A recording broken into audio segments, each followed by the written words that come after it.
Episode 92, What's New in FinTech at FinCon 23.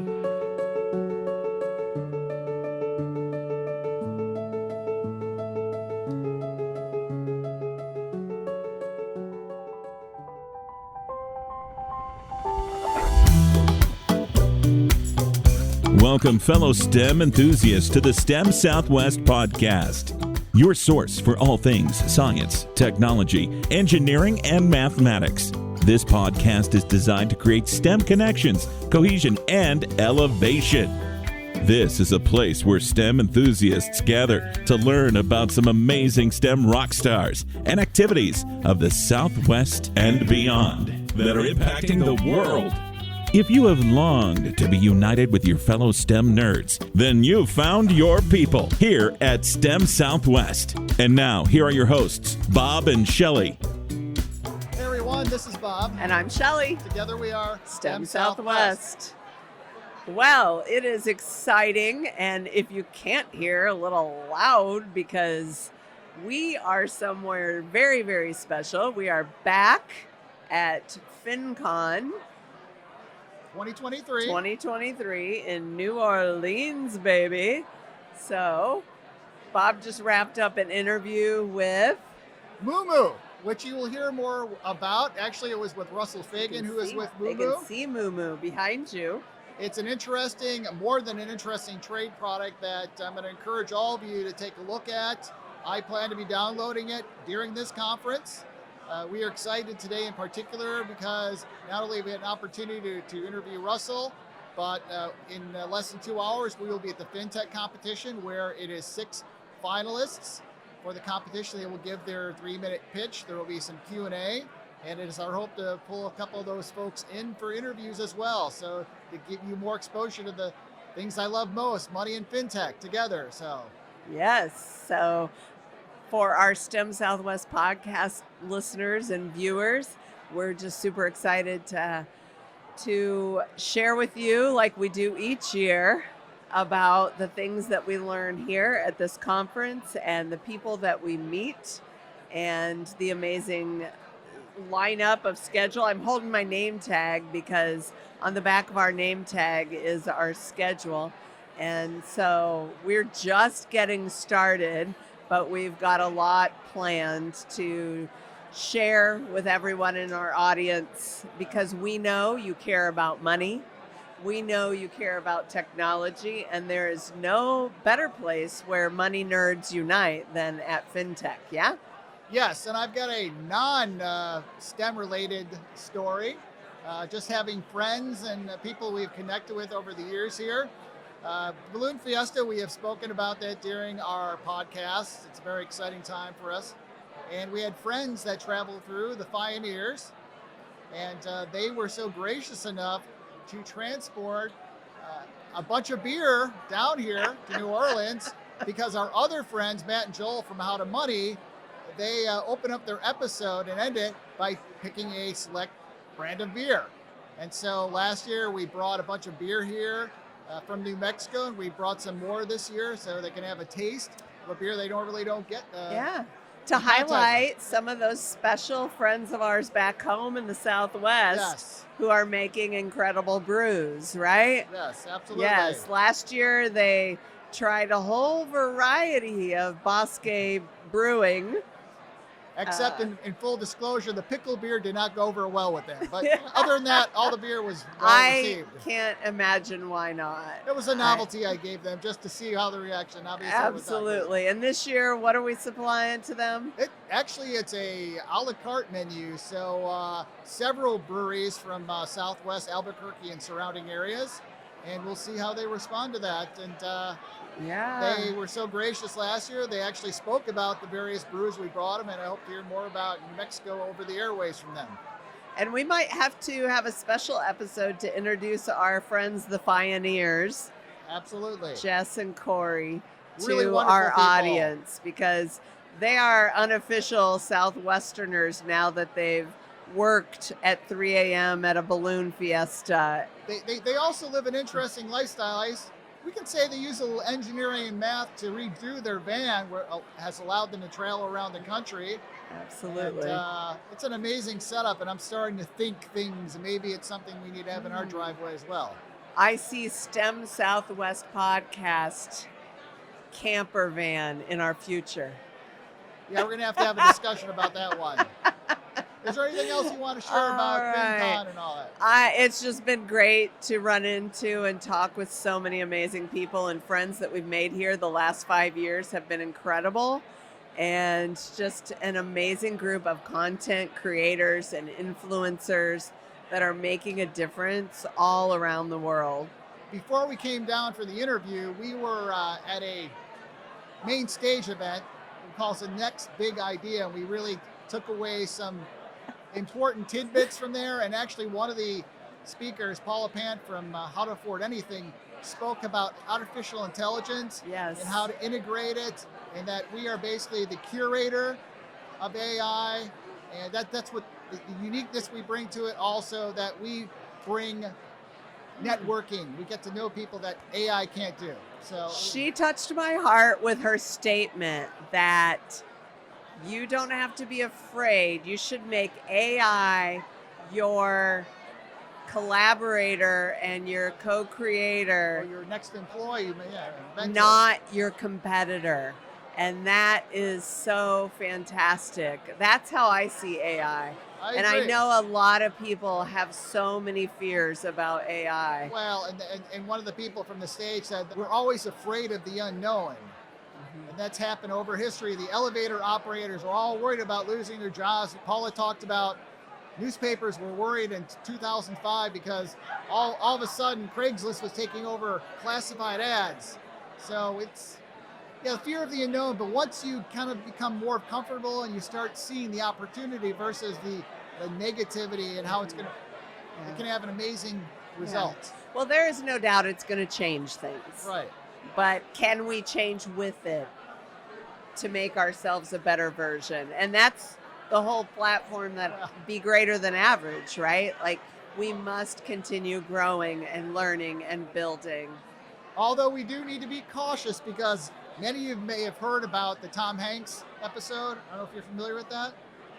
Basically, an insurance company, dental insurance, had Tom Hanks out there as the promoter of it, but it turned out that it was AI. The company used AI to generate Tom Hanks promoting dental insurance, and he came out in many different platforms and venues saying, I had nothing to do with that. So there's this balance, but I think we can use it to our benefit, but we also need to be, what did Reagan used to say, trust but verify. Yes, and what Paula pointed out is we still need to develop those relationships, and that's what's going to make a difference.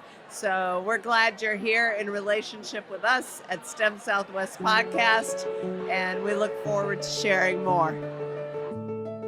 Hey everybody, this is Bob. I geek out on two things in particular, money and FinTech. And I've got a guest for you today. At FinCon, I like to go through all the exhibit booths, and I want to do so discreetly. But unfortunately, somebody called me out yesterday. They saw me hanging around this certain booth and came over to me and shared a lot about a really interesting product I want to share with you today. It's called Moomoo. And I have none other than Russell Faigen here, who is with Moomoo. And he is going to share a little bit about the company, about what it does, and hopefully get a little deep. And it's going to be your platform. But so Russell, tell me a little bit about yourself before we talk about the company and the product. Yeah, absolutely. Hey everybody, my name is Russell Faigen. I am the Strategic Influencer Business Development Manager, bit of a tongue twister, at Moomoo Tech, actually, MTI. We're technically two different entities, but yeah, I'm the head of influencer marketing, partnership strategy for our US market. Moomoo US is actually a subsidiary of our parent company, Futu, which is based out of Shenzhen, China. However, we are in 6 different countries. So Moomoo US, Canada, Singapore, Australia, Hong Kong, and Japan. Okay. Before we get into the product, where did the name Moomoo come from? That is an interesting question. And not a very fun answer, unfortunately. Okay. But the answer is that the two founders, Leif and Rachel, were trying to, determine what the best name would be. And what Leif loved about Moomoo is that, one, it was very simple to spell. Only 2 letters. He loved that Mumu is used so frequently in a nursery rhyme for kids growing up. So it has this very friendly and easy appeal, something almost childlike, while still being easy to spell, but having almost a complex background. And also Mumu, bull, powerful, bullish. So that has a few different meanings, but yeah, all around the usability of the word itself. Okay, now let's get into the weeds. What is Mumu? What is the product? Mumu is really your one-stop destination for everything investing. So whether that's options trading, fundamental analysis, technical analysis, day trading, we have an incredibly complex and diverse app, but it's all incredibly fluid and easy to use. I mean, that's what we pride ourselves on, is our UI and our UX. So really what I like to say is, if you're used to a easy to use broker platform and you're ready to graduate, you still want something native and comfortable in your hand that's just easy to understand and intuitive, but has a range of free to use tools, research, analytics, some of which are actually patent pending, really high quality stuff. And that's what we have to offer, and that's our competitive edge. I understand that you started in 2018, is that correct? Yes, so Mumu US was founded in 2018. Okay. So the product itself, did it start in 2018 or did it precede that? The company Futu was founded in 2015, Okay. which is when the original product was first developed. Obviously, iteration upon iteration. When it hit the US market, starting in Silicon Valley, I'm sure it did not look the same as it looks today. But no, it started with Futu. Okay. So, do you provide stock advice, investing advice on this platform? Oh no, absolutely not. That is not the point of this platform. Mumu is at its roots a broker-dealer, a licensed broker-dealer at that. We actually have our own clearinghouse, so we do everything in-house, which helps a lot with execution times, as well as a range of just keeping our platform efficient and stable more than anything. On Mumu, we do have a ton of features that can help if you have questions, Okay. or if you need to communicate and just have a community to discuss your opinions with. We have a community tab. We also have a learn section. But no, we don't have any licensed professionals giving stock advice on the platform itself. But I was going to ask you that next question. You do have resources on there. A lot of this is do it on your own, but it's great to have a community. And I also understand there's a 24-hour news feed of the information, all that. Yeah, we have so many resources to grow with and nurture our audience. We don't expect everyone that comes onto Mumu to be a seasoned investor. So we've created a ton of features to help grow the investing journey. Some of which are our Learn section, which is an entire section that's completely free with literally hundreds of video-based content to learn everything from investing 101 to technical analysis to ETF options, literally the whole 9 yards. We got all the way to quantitative trading at one point. We have 24/7 news. Not only do we have a dedicated news team, we also obviously work with some of the best news providers, Bloomberg, Wall Street Journal, Benzinga, Yahoo Finance. We have everyone, but at the root, we have a dedicated 24/7 Mumu news team, and we have paper trading. I mean, we really try to build in as many resources as possible for free. We charge nothing for anything. I should state, there's a $100 minimum for level 2 data. Compliance wouldn't like me to say that everything is free. Well, that is more than fair for the what you provide through the apps and the tools and all that. How many people do you know a number of people using the platform right now? So in Mumu US, we have 2 million users. About 200,000 of them are monthly active users. Now, Mumu is a global company, like I stated, where we actually have over 20 million users globally. And what's really cool about our platform is that when you go to the community tab, you're not just interacting with our US audience, you're interacting with everyone. So all 20 million plus users you're interacting with. And that actually has some effect on the investing itself. What makes Mumu different than, let's say, a Robinhood or a Webull or any other apps that are out there right now? A lot of it is the quality of our tools. And again, the fact that they are there for our registered users completely free. So a lot of these companies, you have to pay a premium to get some of this incredible fundamental analysis, the charting, and we literally offer that for free. Our fundamental breakdowns for ratio analysis, financial statement analysis, and even like things like revenue by segment, revenue by region are all broken down beautifully for free. And on top of that, if you were to use something that's native or TradingView or your TD Ameritrade, your Thinkorswim, they don't necessarily, with TradingView, you can't actually execute a trade. And then some of these other platforms that are sophisticated aren't so manageable on a handheld device. So that's something else that Mumu really takes a competitive edge on. Our TA experience is competitive with the top of the top, yet it's accessible through your phone, through your tablet, and then we also have a desktop app, which is which is actually so complex that I don't understand it. It's built for truly seasoned investors. I mean, I have a degree in finance, and I feel lost on the desktop. I mean, you need to take some time and get used to it, but that's with all positive in mind. I mean, it's because they have so many tools there that even I don't understand. Well, I'm a little bit older than you, and I remember a time everything was on paper and we didn't have access to this data, and having it in one place is pretty amazing, to say the least, how far FinTech has come. Yeah. So is there anything else you want to share about Moomoo, the product, the company, anything for our audience? I mean, I would say that Moomoo's always looking for feedback. We've been very quiet for the last 5 years. I like to think that most people have never heard of us. And recently, we've completely localized. We're a completely American company with a completely dedicated marketing team like myself. I'm pretty new to the company. I came on about 6 to 8 months ago.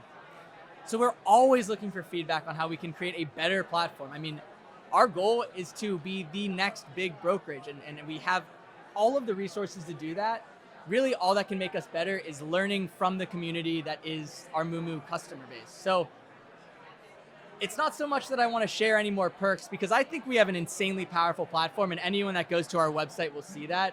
What I want to know is from your audience, what can we do to make it a better experience, to make it actually more valuable, to convince you guys to actually use our platform, whether it's your primary investing platform or maybe you use it for options on a secondary platform. We have some really cool things coming out that I can't say publicly involving options and options fees and whether there may or may be a lack thereof them on our platform. So some really cool stuff coming that should incentivize our users, and I guess people that aren't necessarily our users, to come spend some time with us and give us that feedback that we're really looking for to make the best platform in America. Well, excellent. And for our listeners, our viewers and all that, for the short time I had an opportunity to see Zach, Russell's colleague, go through the app, it was pretty overwhelming. And I am certainly going to revisit it deeper. And we're going to share links in our show notes. And I just want to thank you, Russell, for joining me today. Absolutely. It's been a pleasure. Thanks so much for pulling me aside. This is a pleasure. And yeah, by all means, check out the Moomoo app. We tend to have some pretty awesome offers, whether it be a sign-on bonus of up to 15 free stocks, plus an additional incentive based off whatever month it is. We also are really pushing for transfer incentives. So if you want to transfer a portion of your portfolio over to Moomoo, we're willing to compensate you up to $400 in buying power. And then on top of that, you technically still have your deposit bonus accessible. So if you want to transfer over, you can get up to $400 in buying power, plus the additional 15 free stocks when you make your first deposit. So not to be too salesy, but we really do want people to come over and get to know us. I like to think we're very friendly over here at Moomoo, but thank you again. Hey, all right, take care. Really appreciate it. So hello everyone, we are back with you for a short piece here. We wanted to let you know that yesterday we went to the FinTech competition. This year there were 7 competitors, 7 finalists, and we were kind of overwhelmed because when we first started coming to these competitions, there was not a lot of people in the room. It didn't mean that the products being pitched were not good, but yesterday we were in an almost packed room, a very sizable standing room only. And so very impressed with the competitors. We heard several people talk about investing apps, which are of great interest to me. Mm-hmm. And the 5th competitor in spoke about long-term care. And that really resonated with me and Shelley and a number of people of the audience, is because one of these things we so often we put off until maybe it's too late. We don't consider the financial implications, the emotional implications of family. And so we were able to have an interview. Shelley actually did the interview. You want to share a little bit about it? Absolutely. So very excited to share this interview with a young woman who just is so brilliant in developing this technology, but really her personal story is what launched it, which we find to be true in many fintechs, right? They're driven by personal story, personal mission. And she just shares the devastating impact that long-term care of a family member had on her direct family and how she thought there must be a better way. And so she's developed, I can only call it a beautiful tool, because I think what I see coming out of it is conversations between family members about the future and what that might look like and what people's desires are and how a family might prepare, because most people have no idea. They think they hear a number for long-term care and they think it's some made-up number. We know from our own personal experience and caring for our friend Wally, that long-term care can cost at minimum $4,000 to $5,000 a month, and that's simply minimal care. And Right. so the impact financially is there, and people need to be talking about it. But maybe even more important than that, the impact to the family is real, and how do you prepare for that? And so this tool will open up doors to conversation, but also allow people to create their own story and how it might work out. Do we need to save money here? If so, that will cost a family member to take on a role, this particular role, and for this many hours. And is that doable or viable, or vice versa, right? So I think that that's what's really compelling to me. There were a lot of great FinTechs yesterday, but especially why I wanted to talk with her about the development of this very special FinTech called Water Lily. Very good. It was why I want to make sure we mention that name, and you have a great interview coming up to share with you, and we turn it over to our guest. Well, this morning I have with me Lily, and you're going to have to say your last name because, like mine, people sometimes butcher it. It's phonetic. If you look at it and take your time, Vittayarukskul. Wonderful, and so excited to have you as a guest today. Thank We you for had the having me. opportunity, Bob and I did, to watch your pitch yesterday for your FinTech. And we just wanted to have a follow-up conversation and learn a little bit more so that our viewers and listeners could learn more about your FinTech that addresses a really important need that truly everyone is going to have, and that is long-term care, right? Mm-hmm. And we all age, and we've all been in situations maybe where we've taken care of aging parents or friends, family member, and your product is designed to take some of the pain away from that, because it can be a difficult thing. So tell us a little bit about the product, and yeah, let's share with our audience.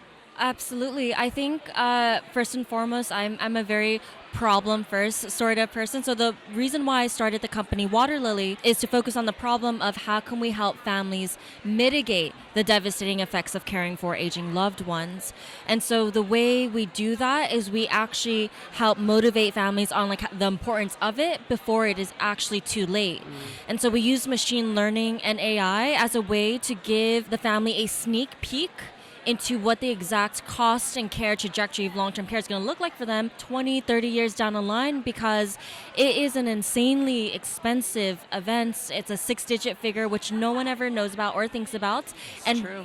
Because the only tools that exist today is national averages and maybe a zip code calculator, you kind of roll your eyes on the 6-digit figure that agents or advisors give you, because you're just that's not my story. That's Joe on the street.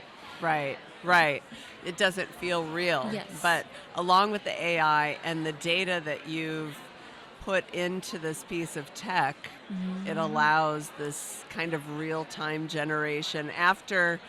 Walk us through the process of someone starts by answering a lot of questions. Yeah. Well, yes, definitely not too many questions. So we can ask 100, 200 questions. Of course, that will improve the accuracy of what we're predicting. But we want there's a trade-off of trying to show you value as quickly as possible, as well as learning enough about you. So we have a basic intake form that's about 24 questions, and we ask basic demographic questions, basic health, basic financial, and that takes about 2 to 3 minutes.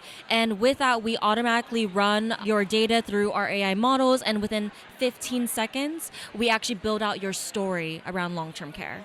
Incredible. Tell me more about the reaction from people as they've experienced this piece of technology and the story that you are sharing with them. families ultimately benefit from our software, but we actually get paid by carriers, financial professionals, and employers. And we talk to financial professionals like CFPs, sort of like CPAs, and as well as just like financial advisors who also have an insurance license all the time. And so with them, it's immediately obvious that, like, wait, I've never seen anyone be able to show my client their own story. This is such a compelling way to actually motivate them on this topic, and actually get them to understand how important it is and how important it is for us to explore solutions, because right now they're very much blocked on even bringing up the topic and getting somewhere, because most people say, I'm going to just wait until, it happens. And so one of the advisors, it was so interesting. One of the advisors, I gave them the earliest access to our first product a few months ago for him to play around with it. And I get a call in the middle of like a lunch with my investor from this advisor saying, hey, Lily, I'm here with a client and we're gonna walk this person through it. And I'm like, oh, I wasn't ready for this. And he's like, oh, you don't have to worry. She's such an expert. She's going to give great advice. She's a geriatric nurse. I'm like, oh man, she's going to rip me a new one. I think it's like going to happen. But they went through the flow. Of course, there's a little bit of hiccups, but immediately, like, he called me back 15 minutes later and he said, Lily, like, this is incredible. Do you want to learn about her response? And I was just so nervous because it was the first version of the product. We didn't know what questions or insights like someone really wanted to see about their story. But he said to me, Lily, she saw her likelihood, she saw her care hours, how her family was going to default step in and how much it was all going to cost. And she just, instead of, saying this is nonsense, she says, oh my God, wait, that's my story. I seem higher risk than normal. So what do I do? What's next? What can I read? Was her immediate response to the absolute first version of our product that we privately launched.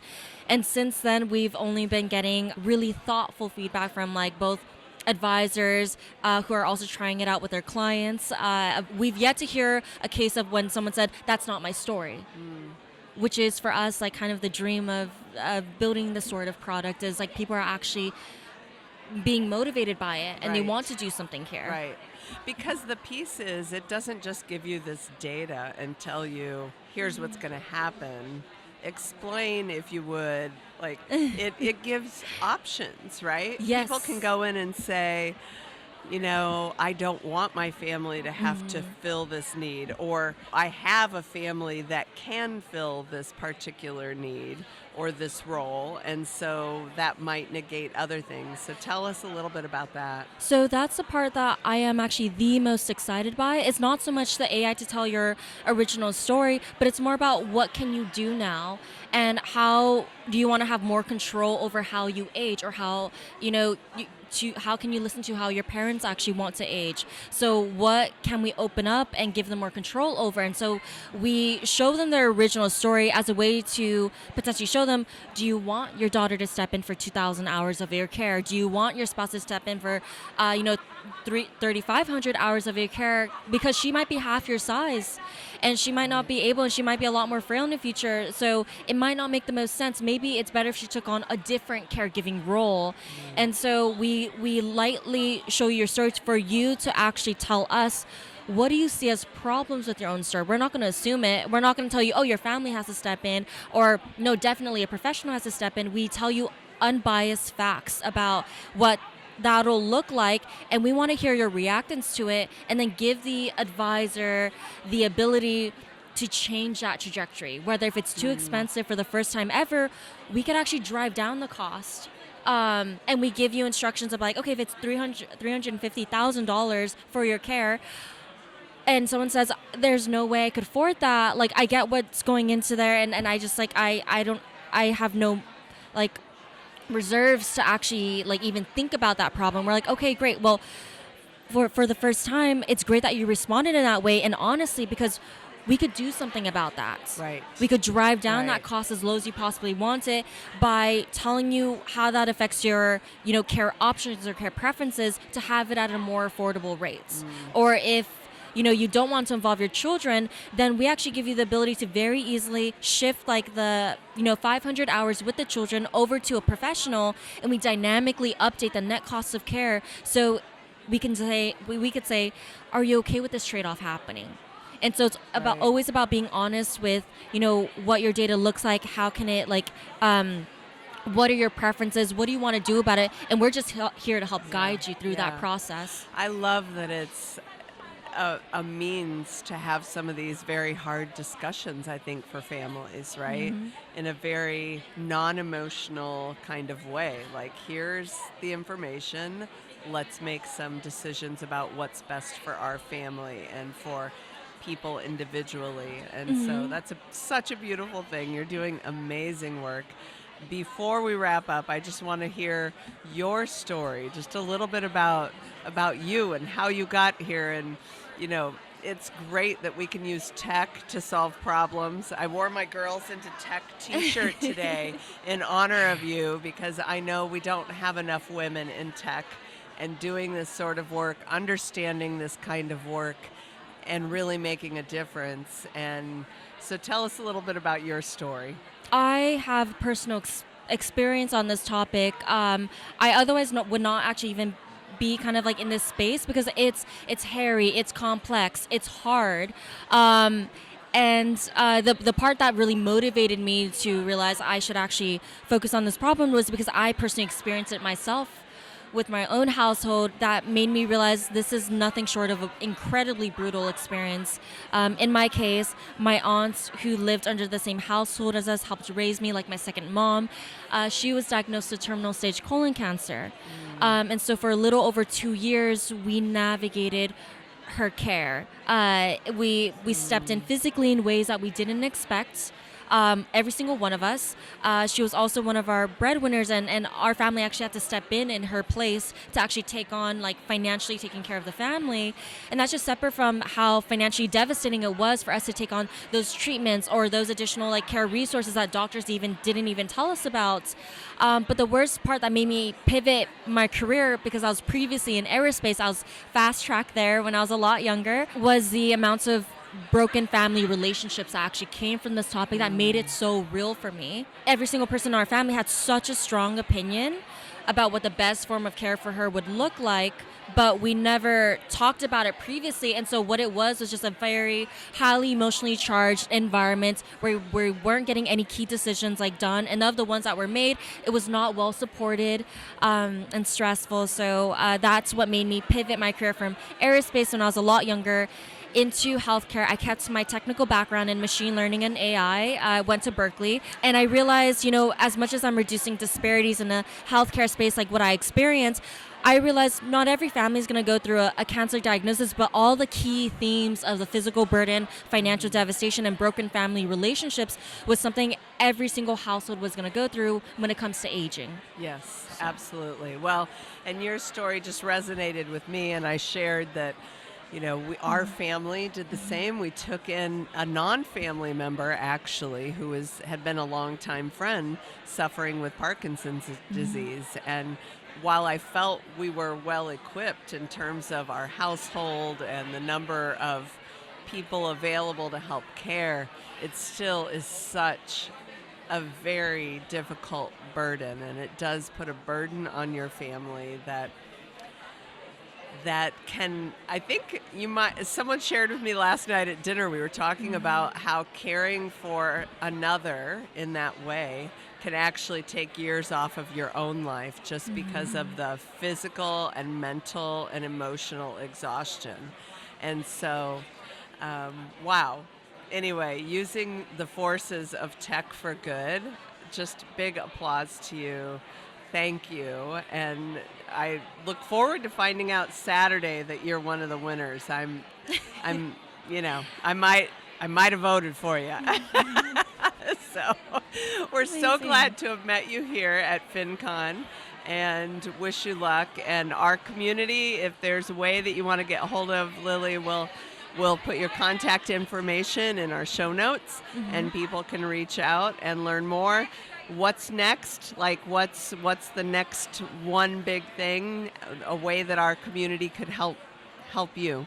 awareness of what we're doing. I think a lot of people assume that someone's building tech for long-term care. They assume, oh, you're building more, policy innovation stuff, and people assume insurance. For the first time ever, we're actually talking about planning and preferences and affecting outcomes before we even talk about what sort of policy should I even get. And so we really want to redefine and that long-term care conversation, and we're interested in learning from the audience how many families are thinking about this and they want to get a hold of us, because right now we're B2B, but we're very much interested in seeing can we help families faster from a D2C perspective. So definitely getting more feedback from your audience would be incredibly helpful as we figure out our next go-to-market motion and who should we be focused on addressing as a potential customer base. Wonderful. Thank Easy. you. Hey there, this is Shelley, and I am so glad that you have stopped by STEM Southwest. Can I ask a favor? If you've gotten some value out of our episodes, if you are just powered by nerd power and are excited about what we're doing, or if you're new to us and you've got just an interest, subscribe now and help us grow by doing that. Then take a moment and give us a review on iTunes or your favorite podcast player, because we could use your support and help. We are trying to raise up an army of STEM Southwest supporters. And then last, think about sharing our podcast with your friends, your families, or even complete STEM strangers, because it's all about making the world a better place and having more STEM rock stars highlighted and connected. Stop by our website if you're looking for resources, and you're going to find a lot of things that's going to grow over time. So continue to stop on in and join us. Subscribe now and support STEMSW.com.